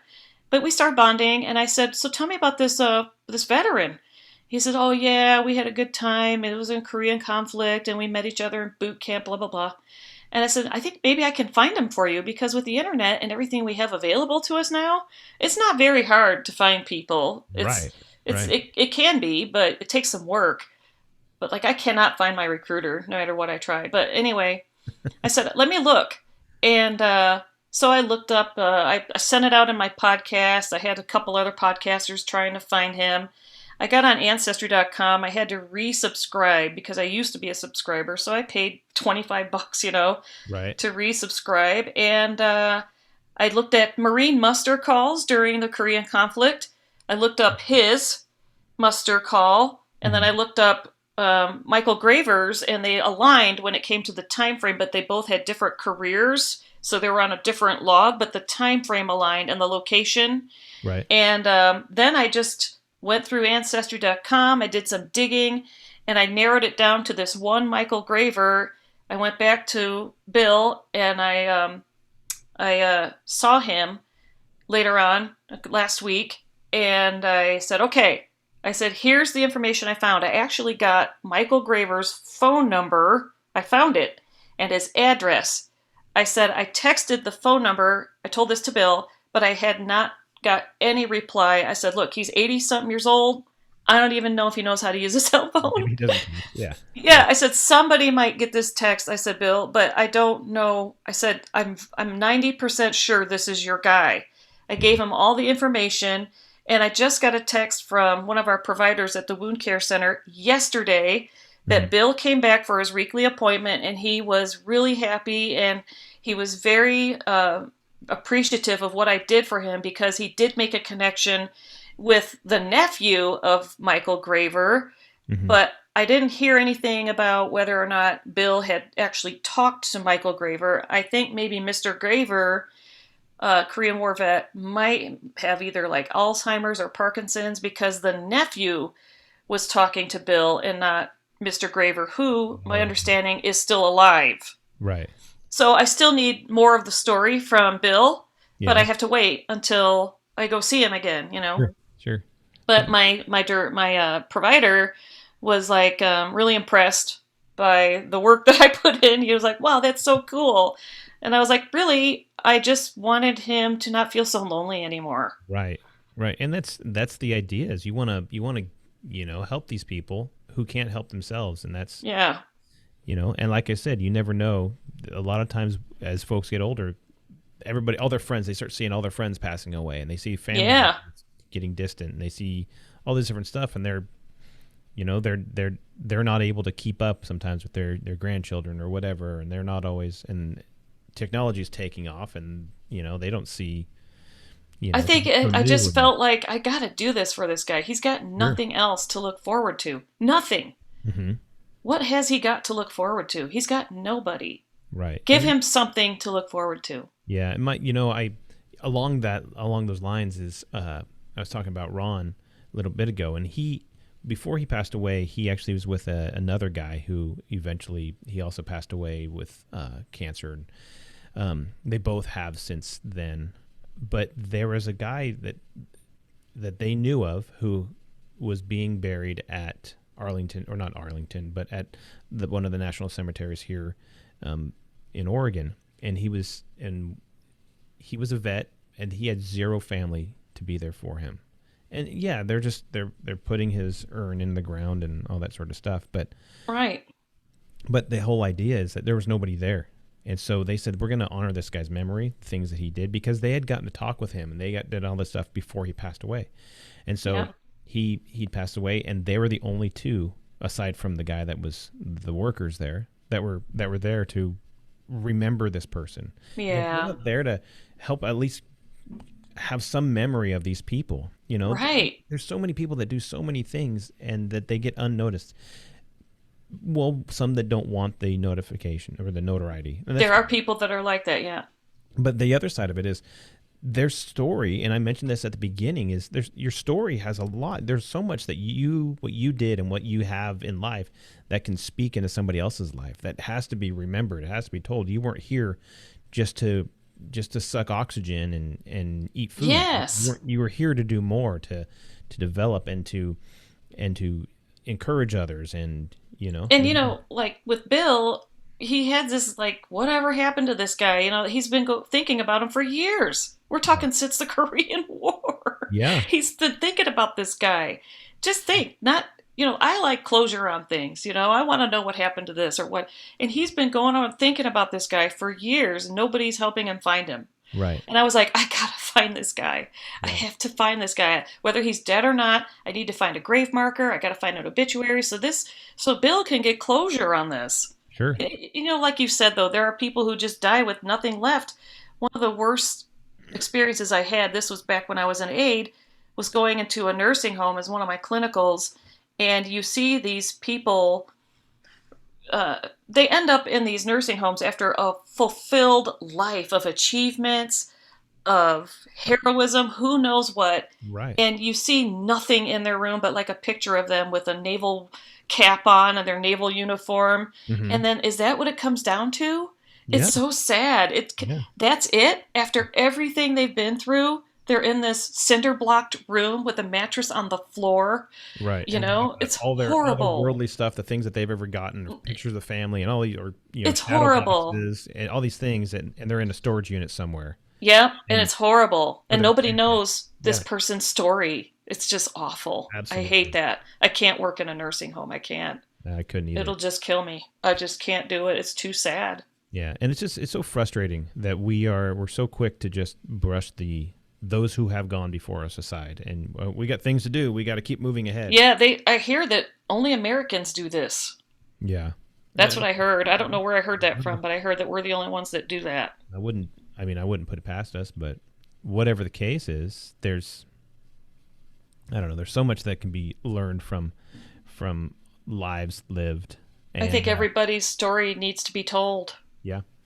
You're talking about there's that gap of time when all he thought about was his best friend. That's all he had left. Was wondering whatever happened to Mike. And so that reminded me of my last podcast. I haven't since us recording this right now, it hasn't been posted yet, but it was with it's the last one before this episode. It was my best friend John. We went 35 years, had no idea where he was. He was alive. Oh, wow. And just having no idea. And then out of the blue, I get this message, and it's a cool story. You get a chance, go back and listen to it. It's with my best friend John, and he's a great guy. And you wonder, as your kids, you obviously your best friends as kids, you guys are in the same thing. You want to ride bikes and you want to play army guys and all that stuff. But as adults, we all grow and we become whatever you think you're going to be different, or some people are jerks, some people aren't. And it turned out that he and I just weren't. It turned out that we're still very similar. Parallel, like right along the same trajectory, right? For whatever reason, that window of 35 years, that we weren't supposed to be in each other's lives for whatever reason. Obviously. Isn't that something? And so, and I always wondered, and then his wife reached out to me out of the blue a couple years ago, and absolutely out of nowhere, because, it's just cool. So it is cool. That reminds me of that. So yeah, in fact, my husband and I just I found out where his best friend in the Air Force was. We all were friends at our first base. He had his girlfriend, and I tried to find him, and I found him, and I texted. There was a phone number there. And I texted, but he never replied. And this was 30-something years ago. I was hoping he would to reach out to my husband, but c'est la vie. You don't know. You don't know. Yeah. So you're going through all these different things. You're nursing now. You're on your second career, and you're just trying to figure out life, and you're not just a nurse, but a nursing educator. You get to educate folks, and you get to train them, and all this stuff like that. When you have your students, what's your ultimate hope to put into them? Because obviously you're not going to do this forever. There's going to be a point where you're going to say, I'm going to retire from this as well. My hope is that if I have any part in their education, they better be damn good nurses.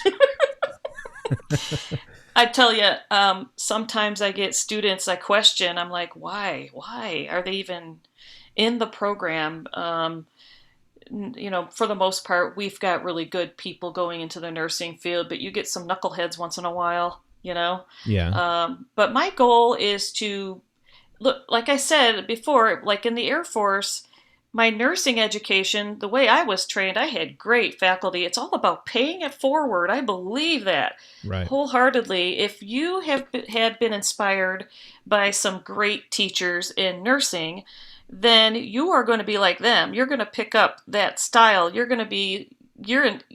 inspired by them, and so therefore you're going to take what you're inspired by and you're going to pay it forward, and you're going to inspire your students. And motivational. I just want them to be really good nurses and to be proud to be a nurse, that they're in a career field where they can provide an awful amount of help with people and compassion. And I push the compassion thing a lot. I just push it. Don't forget who you are as a nurse, what they want from us, Right. what we need to do for people who are sick, that they need us. We could be a sounding board. Many nurses that just don't have time for that. I have the luxury as a wound care nurse. I have my own time. I'm not timed on what I do. I take care of my patients for the day and I go. And if I need to spend time with this patient to do their wound care, but yet give them moral support and be a sounding board or advocate or whatever I got to do, I have that luxury in my position. And I want them to realize that they have power here with helping people, give people their power back, help them get their power back. Because when you're a patient, you're vulnerable. You're vulnerable. You are at the will of everybody else's. You know what I mean? You're at their. Mm-hmm. You have to depend on them. You're vulnerable. Give patients some power. Give them their power back. Get them involved in their care. Right. So they don't feel like they are being treated how they don't want to be treated. Let them know that they have total power in their care. Give them their power back.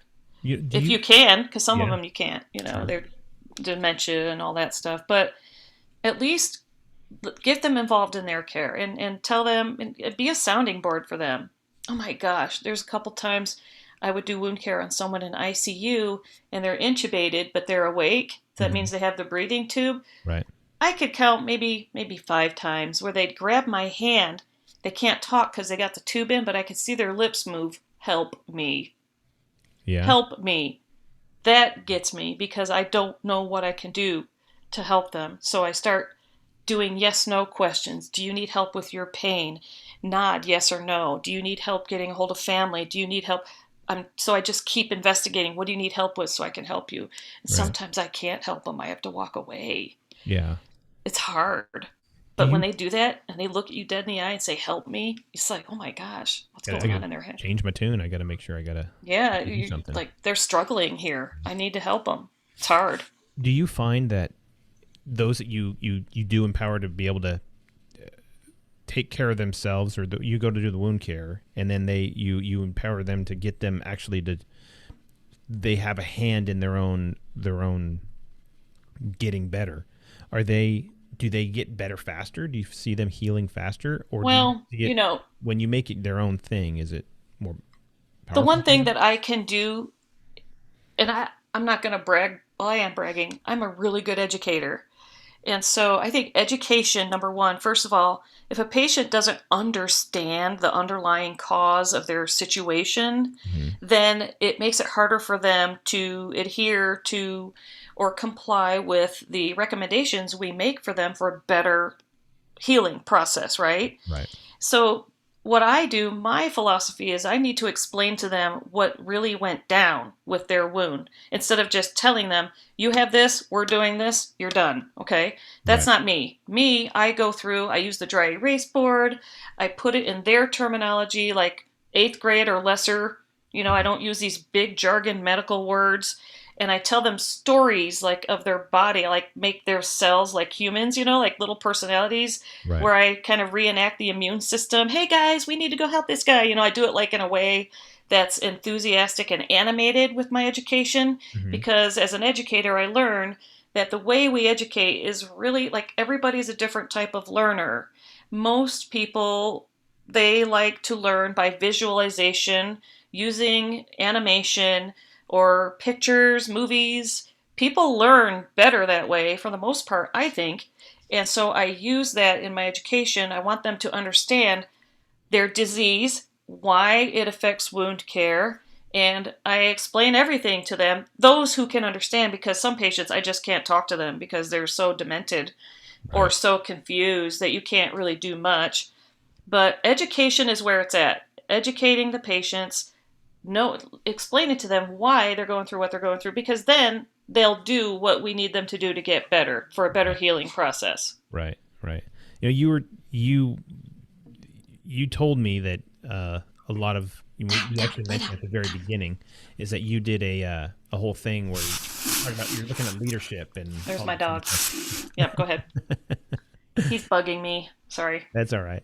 So you're talking about leadership and going through all that stuff where you were saying, you learned how to be leadership, and so you've mentioned a couple things that are like hallmarks of leadership. We at first we talked about, you know, um, your you're building that relationship with your subordinates when you're working with those two specific airmen. I'm sure you worked with others, but those two Mm-hmm. specific ones.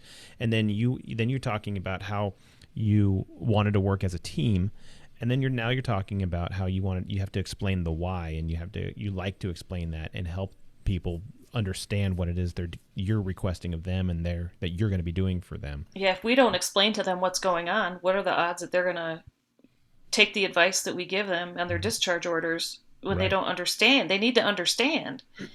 Right. So that's all basic, and then on top of that, the one thing that you've mentioned you've been talking about the whole time we've been talking today is you're not letting your ego get in the way. You're not being so much better and bigger than everybody that you're trying to demean anybody, but you're trying to serve other people.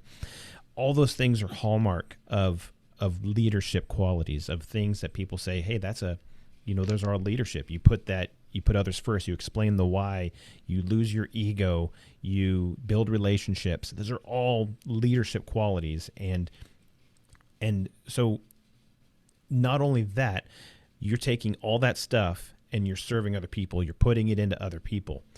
And so when you sit there and say, well, I can't see myself being a hero, you just explained over the last almost 2 hours how heroic you are by saying I've served other people, I've given back, and I've given my time for my kids and my country, and I want to just do everything. And now all of a sudden you're saying I give to these people. I was there for Virginia who didn't have anybody in the last days of her life, and then now I'm here for these Korean War vets to try to connect them because they were best friends because they had it that was meaningful for them. And now I like to explain for these people that don't know and don't have a way of knowing, explaining that and teaching them the why of life. And so if that's not heroic to do that, you're not jumping out of airplanes and you're not assaulting, a fortress of the evil wizard or anything Not like that. yet.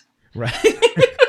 But you're Maybe I going out will. of your way. You're sacrificing your time, you're sacrificing your abilities and all these different things so other people can have. And so I think in anybody's book, you could be considered a hero. And so, thank you so much for doing all of that. So don't knock yourself, but just because you don't wear a uniform, maybe you wear scrubs, I don't know, but you don't wear a specific uniform anymore. That doesn't mean you're not a hero.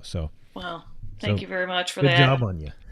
Thanks. It's just, I feel like it's my duty, though. Like I It, have to. as it should be. And you know what? I think that's where that God put you that way, made you that way because he wanted you. And the issue with your brother when you were a kid, that caused you, maybe it was so negative and hurts still, Mm-hmm. It But still does. it's a scar now that reminds you that you need to get out and you need to put forward. And so that was your little person, your little, you know, Yeah, yeah. Nettie I that talk to is little now Nettie once in a while.